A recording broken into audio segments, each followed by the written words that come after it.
Hey, Decathlon Gamer, welcome back to F1 Manager 23, episode 68. We've had a stroke of luck. I get these messages from time to time, probably once a month, once every couple months, at least 5 or 6 times during each and every season for either an F2 or F3 talent to come across our desk with the opportunity to sponsor them. Basically, an equivalent of the academy system and give them a boost to their development. And we have finally landed on one of our female drivers in the pool, Suzanne Hoffman, one of the better ones that's out there as an option. She's a 54 overall. I believe she's one of the ones that has an okay build when it comes to pace, 22 years of age now in F3. 200K is all it's going to cost us to give her a boost to her development. That's a fantastic trade-off. Thank you for joining us for the Spanish Grand Prix here in Barcelona. The first Grand Prix held here was won by Nigel Mansell after a wheel-to-wheel battle with Ayrton Senna. But who will follow in his footsteps this weekend? Barcelona is a tricky circuit to balance. The technical corners demand high downforce, but that means adding stress to tyres and potentially limiting race strategies if teams go too far. The stage is set here in Barcelona as we get ready for 66 laps of the Spanish Grand Prix. This is it. It's the Spanish Grand Prix. And it's lights out and away we go. And we're racing here in Spain.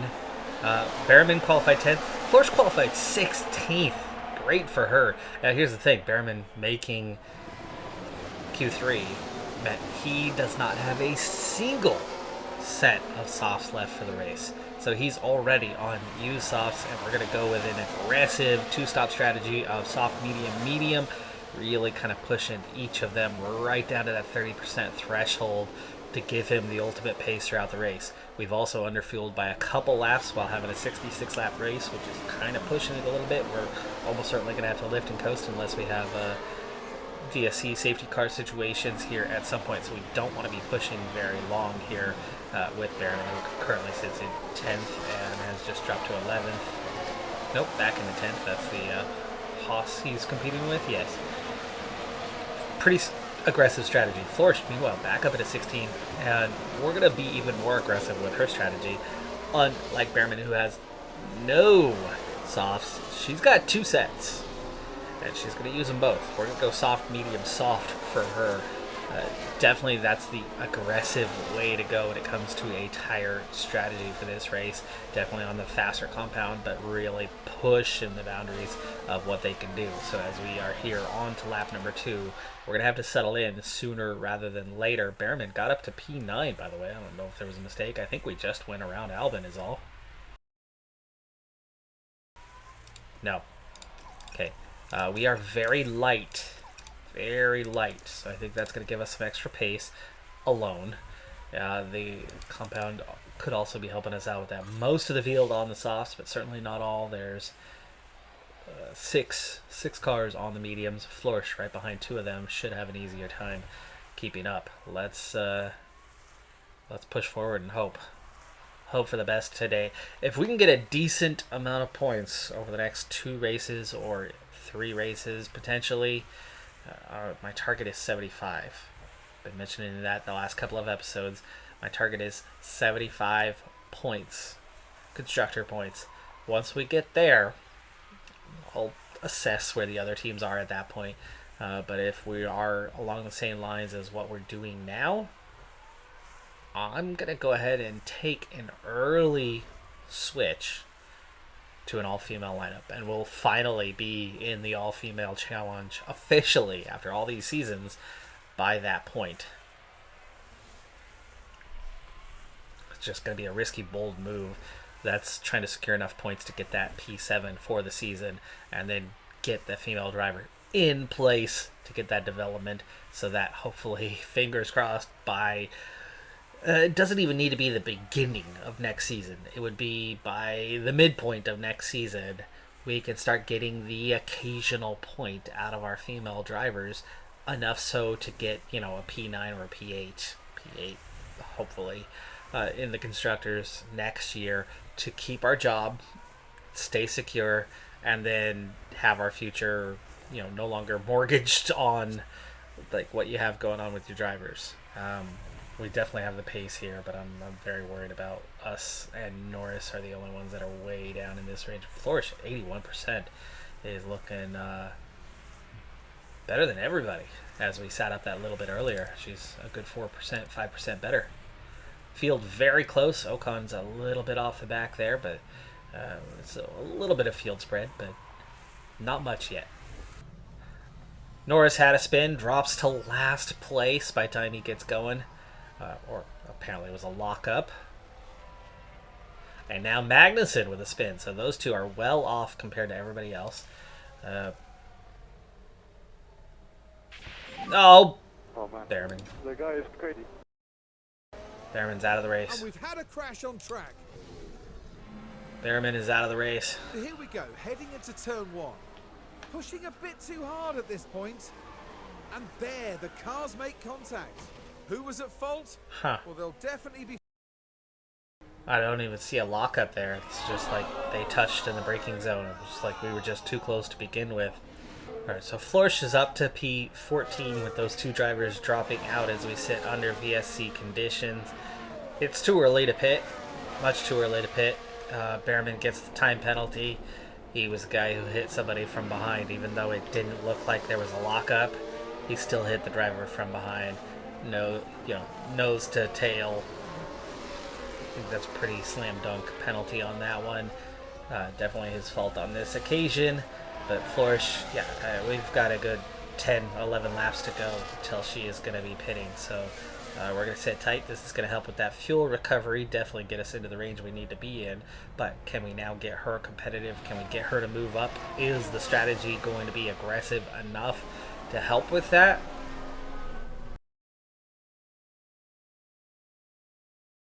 We definitely have some extra tire life. I think we can postpone by at least +1.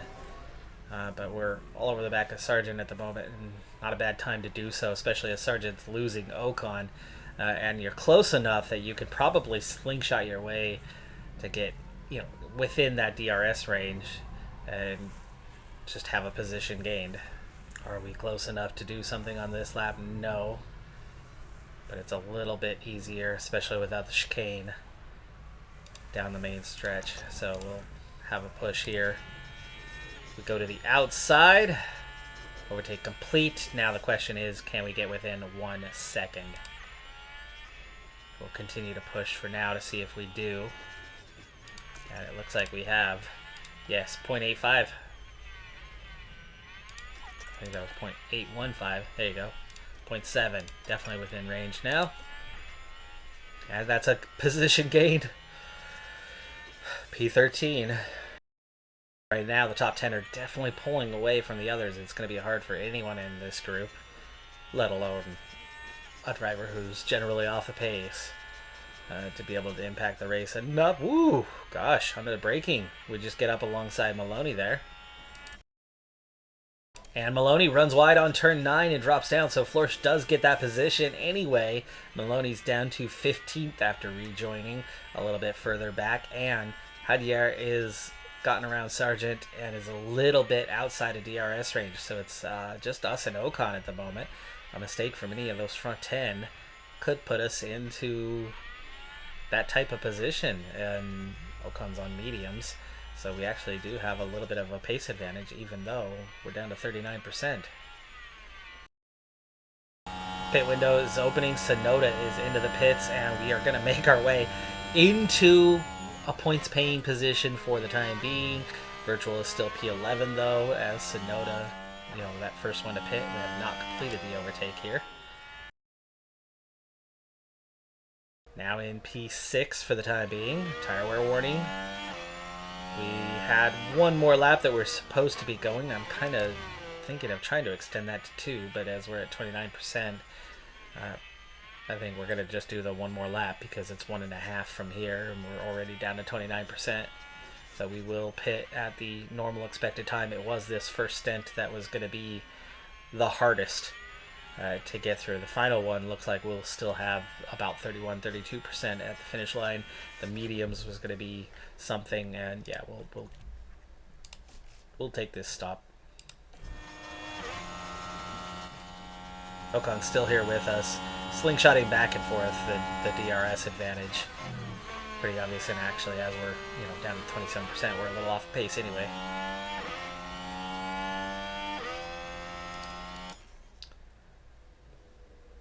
But we've pulled away from Hadjar a bit. He's good 4 seconds down.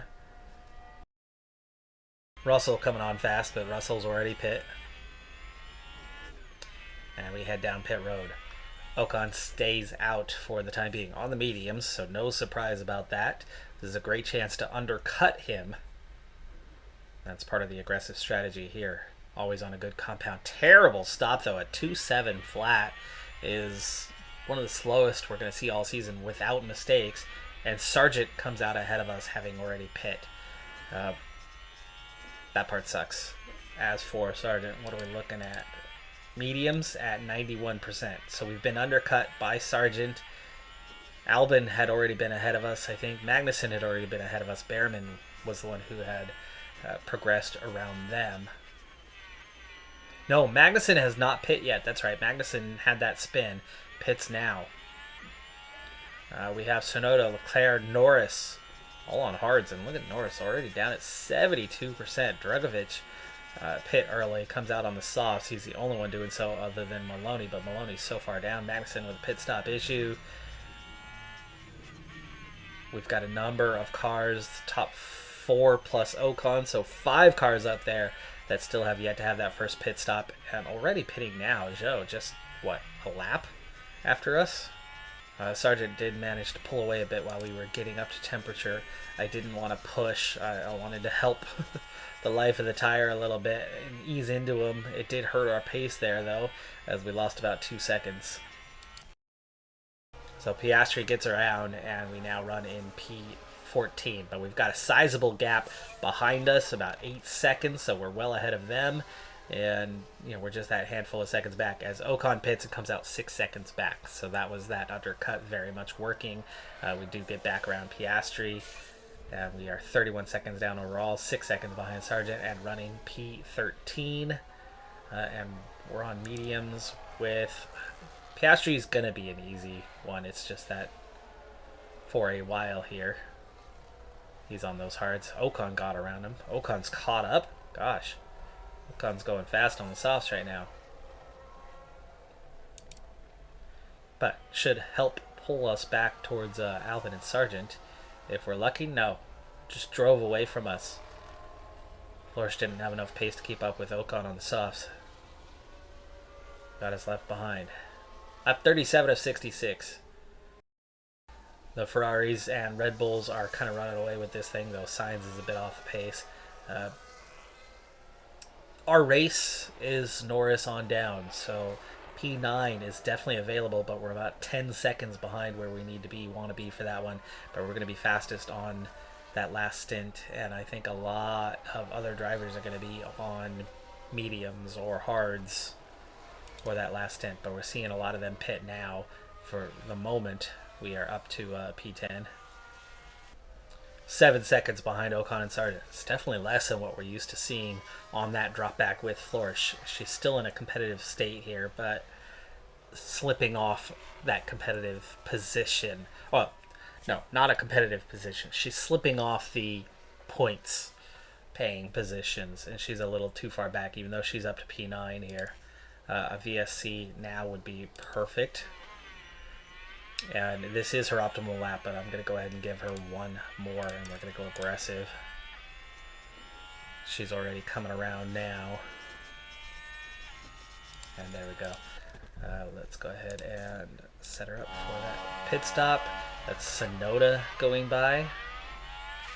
Sonoda, 85% mediums, but already last stop. Drugovich needs to pit still. We'll see how much we can close up on Drugovich. Zhou needs to pit still, but behind us, Norris is already gone, but on mediums, Albin on hards. We're going to definitely have a pace advantage to be gaining there. And then Sergeant and Ocon on softs, but pitting early. I mean, we're going to barely make it on softs to the end. And they pit quite a few laps ago.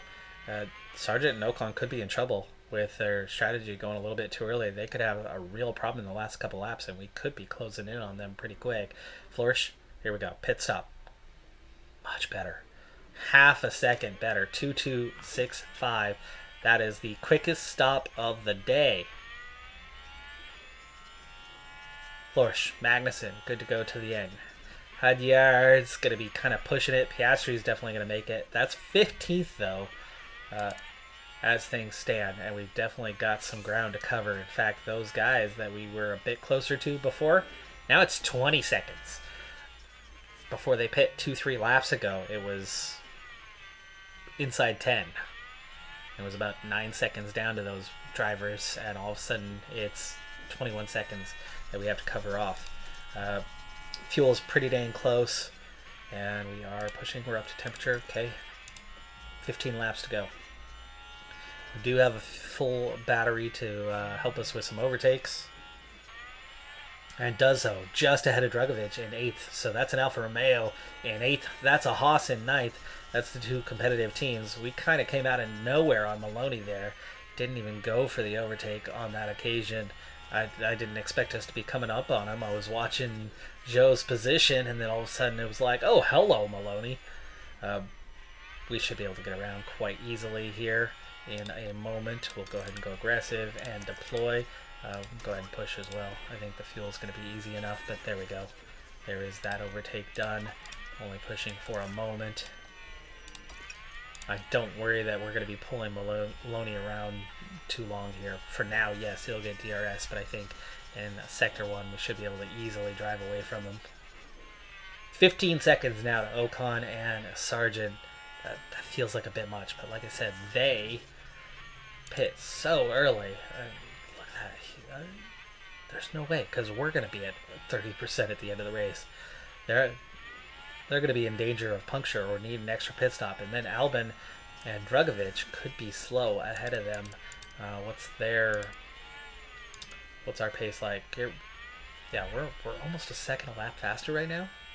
And we are a second a lap faster here. We're one of the quickest ones out there at the moment besides Porsche. See, now we're only just slightly ahead. We do gain about 0.3 of a second there. But we are very much dragging Maloney around with us. 2 seconds, 0.2, 0.4, 0.5, 0.6, 7. They have caught up to Albon, which means they're now going to be on Albon's pace. On softs that probably aren't going to be great for overtaking anymore, but by the time we catch up, we're going to be in the same situation, except the fact that they're going to be just toast by that point, so overtaking becomes easier. But if Albon can hold them up for a while, I can definitely see us just gain organically. But we're running out of laps, and it's P14. And right now, the target of a P10 would be Drugovich. Sargent gets around Albon. We are beating both McLarens. We are beating both Alphas. So we're at least 8th on the day. We're also, well, show's actually up to 6th. The Alpines 7th and 8th. That's not helping us, but if Sargent can get around Drugovich, that would at least give us another team out of the points. Florsch just 12 seconds back now. She's gaining, but barely. Barely after Sargent got around Albon, and Albon's sticking to the wheel. Make it a little bit harder on us to make those gains. Anyway, it's lap 61. Let's speed up for a few laps here. So we're in no man's land. Inside 12 seconds, we are gaining, and that's fantastic to see Florsch making progress. She's chasing cars down. It's lap 65. We've got 2 laps to go, and we have closed it down to within 10 seconds. Ocon's made it forward, caught Drugovich, so could get him, and gets around him here on the final, as the final lap begins, according to Verstappen. So with penultimate lap, that's Drugovich and Haas out of the points. Now it's just the Alfa Romeo conundrum of them gaining a substantial amount of points today. I think Behrman easily could have been up there with him, probably for about P5 today. But Flourish, even though we're not going to get the points, this is a really good showing from her. It's a really good showing. Let's go ahead and go aggressive. We've got just over a lap to go. She's inside 9 seconds now. She's pulled away from... She overtook and pulled away from Maloney. She beat a few cars on Merritt. And she's chased down a group of 4 cars and gotten closer and closer and closer to them. And it's still possible. How in the world has Drugovich and Sargent not punctured? Remember a few races ago, I was talking about this, how most of the field was down in that 20% range, and none of them punctured. We get down to 26, 27, puncture. Every time. Every flippin' time. Over the finish line, 90%. We get below about 27, 26, 90, 95% of the time, we end up with a puncture. And, here's 2, 3 drivers, 4 drivers in that low 20% range, and none of them are puncturing. Meanwhile, we're down inside to 6.5 seconds already. I mean, we have gained so much ground here. It's fantastic.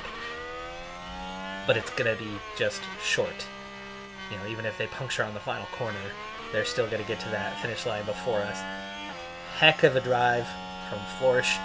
This is what we expect from her on a race-by-race basis, though. With the car that we have, with the development that she's incurred, this is where we were a couple years ago. But what that came down to was the new regs. And our car was so far ahead of the back markers that it pushed her up. Now, if we could get new regs, she could easily beat those teams. But the whole field is so close. She qualified just 5/10 slower than Behrman for this race. 5/10. That was it. Half a second a lap. What a dreadful day it ended But that's a up being half a for minute the Williams over the course driver. of a race. Gained another second right there at the end. So 5.5 seconds. That was it for Florsch. She went from 20 seconds down. She gained 15 seconds. It was a little over 14. It was about 19.5. So, but that's phenomenal. At the end of the race, she's literally chasing down drivers. And Logan Sargent was on softs, just like we were. Same compound. And she was chasing him down. Drugovich actually fell another position, ended up in 12th. Albin ended up 11th, but Mercedes getting those last couple points is great. Unfortunately, Zhou Guanyu does pick up 10 points. That's a huge haul for Alfa Romeo. That's kind of what we were expecting today. This puts us a little bit further back on the goal. Behrman is 7th, and in the constructors, we actually drop a position. We drop 2... Oh, well, maybe not. Okay, we drop to 7th, which is where we want to be. It's Alfa Romeo who's ahead of us. It's Aston Martin who is locked in on that 8th place, and that's the one we need to be keeping an eye on.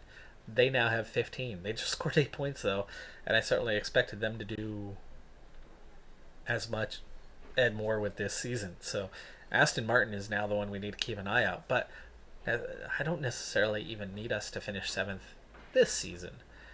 It's just you don't want to go into next season with a failure. 8th would be a partial failure. They wouldn't mind. But you combine that with next season, and if we struggle, could be a problem. But maybe, just maybe, if we finish 8th this season, maybe the expectation next season is 8th. Probably not. It's probably going to be 7th still, I would imagine. As long as we keep getting 7th, they're going to keep asking us to finish 7th. But dropping to 8th, they might still be like, hey, come on, bounce back. You could do it. 7th place. And then back-to-back years, and especially if we're only about 9th next year, it could be problematic, right? So Aston Martin is actually the one we now need to keep an eye on. Alfa Romeo ahead. We're on 50 points. We only need about 25 more. We could have had about 10 of those today, but wasn't to be. Behrman, he's going to be carrying a grid penalty into the next race. That's not going to help him out. The pit stop spread is crazy. Red Bull consistently getting 2-3s, 2-4s, race by race. We can get down to the 2-2s, but we're not terribly consistent with it. But we're definitely getting 2-4s or better pretty much every race. But it's 2-6 to the next team. So real top two here, real clear contenders, and we've definitely been the better. And Ferrari somehow is outdoing Red Bull, but Red Bull has come on here recently to get those better times. Ava Moore, 54 overall, race engineer now. Well, luckily, all of the parts for Flourish have passed because the damage to Behrman's car is a hell of a lot worse than it looked. While we're at it, looking at more than just the podium, Brunn, who qualified fourth, got the race win. Fallbush qualified second, finished seventh. Right there amongst her teammates.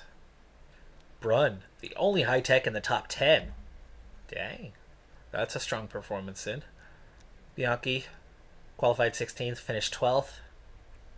Winkler qualified 10th, finished 13th. Keller finished 19th, but did qualify a bit better than that. Michelle, very much at the back of the grid, but first on her team. Suzanne Hoffman had a DNF. She had qualified 15th in that race for Prima. She was second on her team. Development update. Behrman picks up 2 points in defending, but nothing pace-wise. Flourish, point in braking, so she does get some pace. 2 points in adaptability. Now a 90. Can't stand that. That's not helpful. Point in defending. Meanwhile, Tanaka, +3 in cornering. Holy crap, she was, what was it, a 53? A 52? 2 months ago. Point in smoothness is definitely good for her future in F1, and a point in reactions as well. Holy crap, that is a perfect 5 points right there for Tanaka. And she's got, I think she now definitely has better pace than Flourish. I think she's consistently her FP1 times. All right. We're going to take a very, very, very quick look. Not a long, detailed discussion or anything, but I'm going to show you each race this season, and let's see those FP1 time. First race of the year, Tanaka was 0.4 faster than Flourish. Jeddah, she was 0.7 faster. 7.5, 3/4 of a second faster. Melbourne, marginally faster. Baku, 0.8 quicker. Miami, 0.8 quicker. Imola, marginally quicker. Monaco, for the first time, Flourish is the quicker one, but less than 1/10. Barcelona, Tanaka, a 10th quicker. Race after race after race, Tanaka is the quicker one. Here's the thing, though. 19th does not necessarily mean that Tanaka would have been 19th here at Barcelona. For one, Flourish qualified 16th, not 20th. Reason being is we implement the strategy of using the weakest parts that we possibly can that can still make the car run for our practice sessions to conserve our components throughout the season. So our practice times are usually less representative of what they would actually be compared to the rest of the grid. So we're always a step backwards. But where the parts don't always match up, one thing is quite clear. In, 9 races so far? 7 of them, Tanaka has been quicker. They've been close to each other in both of the races where Flourish was quicker. They've been close to each other in a couple races where Tanaka was quicker. So about 4 times out of 9 races, they've been fairly balanced. And then 5 times Tanaka has been much faster than Flourish. I think she could handle a race seat. Now, the other parts, right? Making less mistakes, tire wear, overtaking, defending, are going to be problematic. There's a reason why her overall rating is less than Flourish's. But if she is 0.7 a lap faster than Flourish at every other track, she's going to finish higher than Flourish at every other track. And then at the track where they're about the same, Flourish might be a bit better. which means there could be some back and forth. But if Florsch is consistently slow at every track and Tanaka is quick at half of the tracks, we don't need to score points every time. We just need to score points occasionally. And if Tanaka is 8/10 faster than Florsch at some of the tracks, she is going to be able to score some points, one would think. Her practice times have occasionally been much higher up, where she's been somewhere around 11, 12, 13 with weaker practice components. Put her into a race scenario, I think that's the kind of race where she could score some points. So I'm optimistic that a move to Tanaka can work. But we need Behrman not to screw things up. We need to secure the remainder of those points that we're seeking so that we can make that transition. Our only operations facility that's down on condition right now is the hospitality area, but it's also the one that's at level 4. So instead of refurbishing, we're going to go ahead and make our final upgrade, and that'll complete all operations facilities upgrades. Staff facilities, everything but the scouting department is done, and in the car development area, we've got a 455, 444. So we've got 2 level 5s now, and the rest are all level 4. So we're getting awfully close, and eventually we'll go back and clean up that scouting department and get it done as well, just to have everything complete.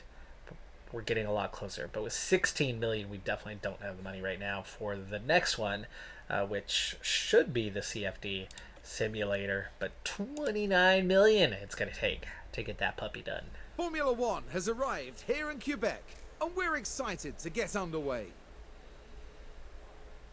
Let's hope it's not going to be Groundhog Day. The local rodents have disrupted more than one race day here in the past. The Canadian Grand Prix is ready to kick off, and the only drama on the tracks we want to see is the best drivers in the world battling it out for a place on that podium.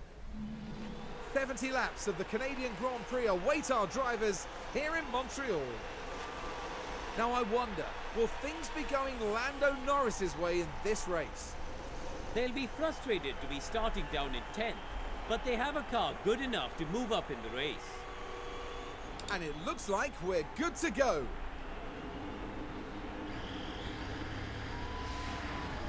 The drivers are ready and raring to go. It's the Canadian Grand Prix. It's lights out and away we go. Behrman qualified 5th, but with his 3 grid spot penalty from the last race, he starts this race from 8th position. Florsch 20th, but again, just a 10th or 2 out of about 16th, so very close on that battle. Today, we are expecting light rain to come at the end of the race. The biggest question is it enough to transition to the intermediates? If it is, I've made the right strategy call, and we could be pretty competitive today. If it's not, it's going to be tough. Here's why. I'm going to go soft, intermediate, and I'm pushing all 3 stints. We're going to be very aggressive with our strategy today across the board. We're going to pit early, we're going to push on, we're going to try to get the most out of the tires. Everyone's going to end up having to stop at some point. A one-stop strategy only works if the rain doesn't come hard enough. If that's the case, as we begin lap number 2, still in the positions we started in, if that's the case,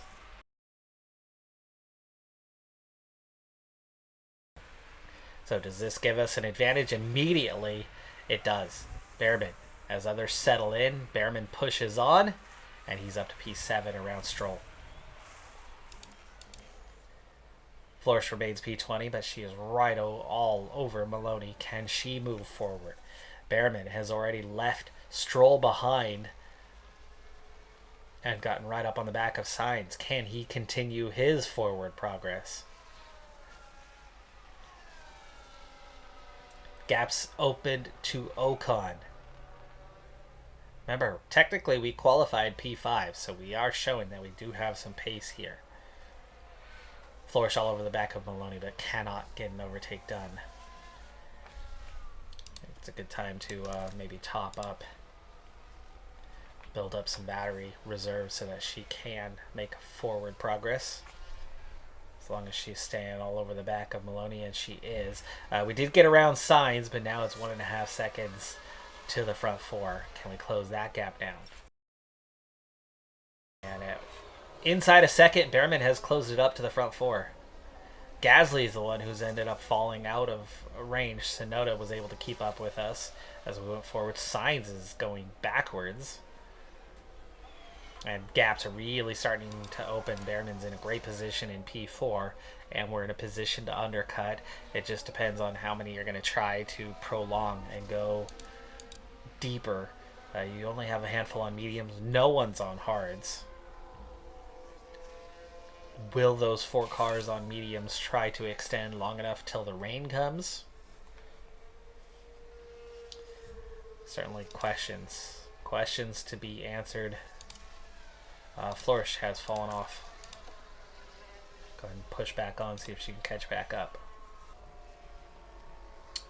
Flourish is already 8 seconds down now. She lost 2 more seconds there in a lap. She lost another half a second into turn 1. Below 50%, below 55%, a little bit worse on tire wear than others. She is absolutely off the pace.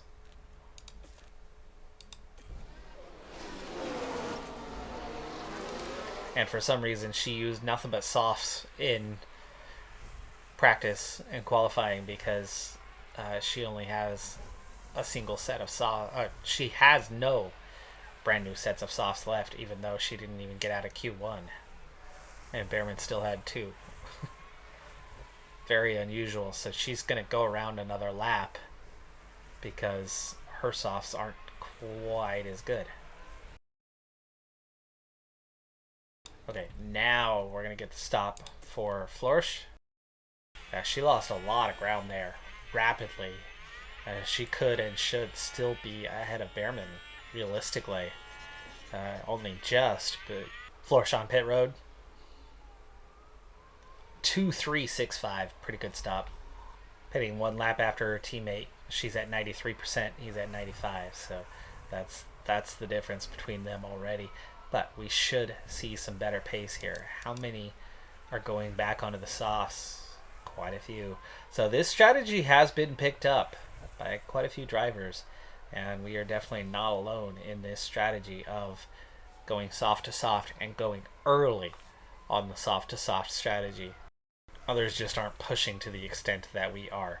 For now, Behrman is 9th with the 2 Ferraris ahead of us, Verstappen ahead of us, so we're already still just a virtual P4. Well, no. Who are my bottom 3? Aston Martin, AlphaTauri, Aston Martin, and Haas. Of those, we have a single point from Haas right now. Behrman back around Stroll, but we're 3 seconds down on the front 3 as we continue our push. And our fuel recovery down to 2.5, which means we have the initial of the push on the first couple of laps, digging you deeper in the hole being 2.8, and then that put us at 3 something. So we're definitely going to have to lift and coast at some point. However, once the rain starts and the pace drops off just a little bit, fuel recovery starts to occur a lot faster. Rain has started. Stroll had gotten back around, but we also have closed up on Leclerc, who has fallen off the pace of Russell and Verstappen. So we were going a similar pace to those two, but Stroll... everybody's on softs, by the way. The entire grid is on softs right now. But it's a light rain, 0.04.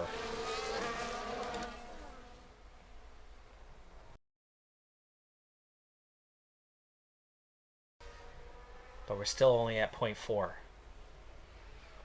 Just 3.5 seconds off the race lead right now. But Floor's just 20 seconds behind the nearest car. Optimal lap. It's the lap that I called for it. But we're at 0.6. Not quite there. And we've got cars stopping. We have cars stopping. Porsche in the pits. No one else has pit yet. We're a lap past where I expected to, but Pourchaire has opted to pit. Verstappen and Russell are pitting. First indicator is Pourchaire. Don't count Sector 1 as he's coming off of pit road for that one. The re-entry is going to be a different one, but beginning with Sector 2, he's a 10th faster than Zane Maloney, but slower than others. Much slower, actually, still than others. So I'm thinking it's still a little bit early. The one to watch out for next is going to be Verstappen and Russell, as they were the fastest on the previous lap. So they pitted from the fastest, but they've only just pit. So we're going to have to wait a little bit longer to find out what's going on. For one thing, Behrman, it's too late. He's already too far gone.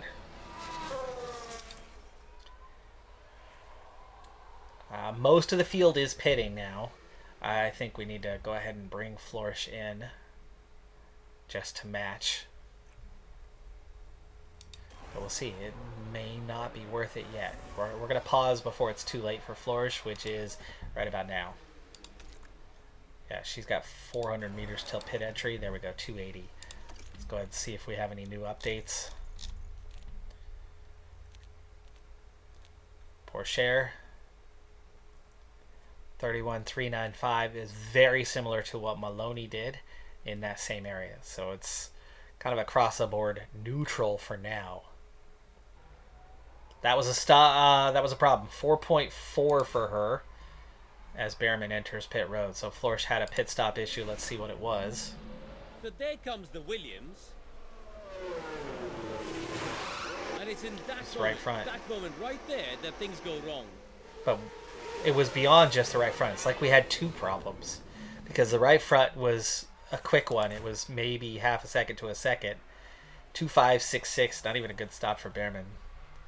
It was pretty rough for both of them. But Florsch comes out, P20. Behrman's down in P8 from P5. But we had been overtaken by a couple of cars on track. Are there still cars that have not pit? Stroll still has not pit. No, Sainz. Sainz is the only one.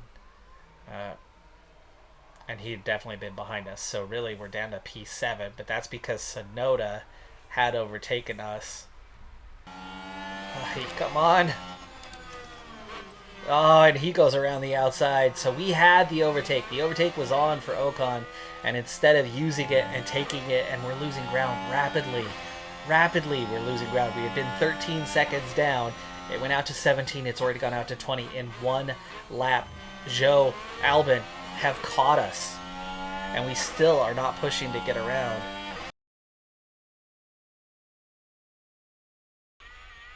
Zhou's caught us. We've lost 11 seconds already. And here goes Zhou. Here goes Albon. Oh, this is just pitiful. Pitiful driving from Behrman. Again, it was wide open. Wide open, and he can't. He's used up the battery. I can't even look. I can't look. Both of them go by. Finally, Ocon pits, and we get the clean air, but we need to go down to standard because now we've just cooked ourselves. We're down to 11th. We're out of the points, and the Alfa Romeos are into it. Behrman is having a pitiful drive here, and Sainz is coming out of pit road in between the Alfa Romeos. We were 10 seconds behind him. We should have easily been 10 seconds ahead of him by the time he comes out. He's still getting up to temperature. And he came back out on softs. He came out on softs, you idiot. At least we got around him. And just lost it on the apex there. And that won't do their confidence any good. Switchback of the chicane, put it into the wall. And we are going to finish under the safety car. So Russell's going to take the win ahead of Verstappen and Stroll. Behrman claims P9. The Alfa Romeo's finishing just ahead of them. But again, that helps them get their P6 and keeps us P7. Piastri does pick up 1 point for Haas, but we grabbed just 2 points today. Really disappointing drive from Behrman as he clearly should have been no worse than P7. Florsch, her drive was even worse, but at least on the intermediates, she was gaining It's on been the a Alpha very Tauri. But we do manage to grab a couple points today. I still think I need to target 75. We saw Aston Martin grab 8 points in one race.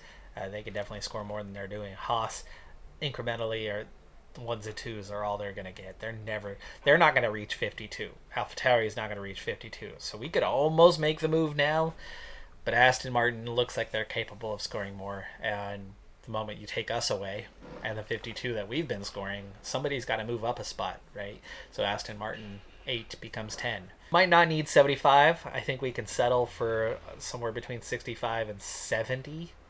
Might be enough. I want to make that move soon, but I just wanted to secure a little bit more in points before we do. We're only 9 races in. We're not at the halfway point, but I think one way or another, I want to pull that trigger at least by the halfway point, at least by the summer break. I think before summer break, we need to do that. So hopefully just 1 or 2 more races would be enough, but we've only managed 2 points in the last 2. That's going to do it for this episode, though. I'm Decathlon Gamer. Like, comment, subscribe, and I'll see you next time. Have a good one. Be safe out there. Bye for now.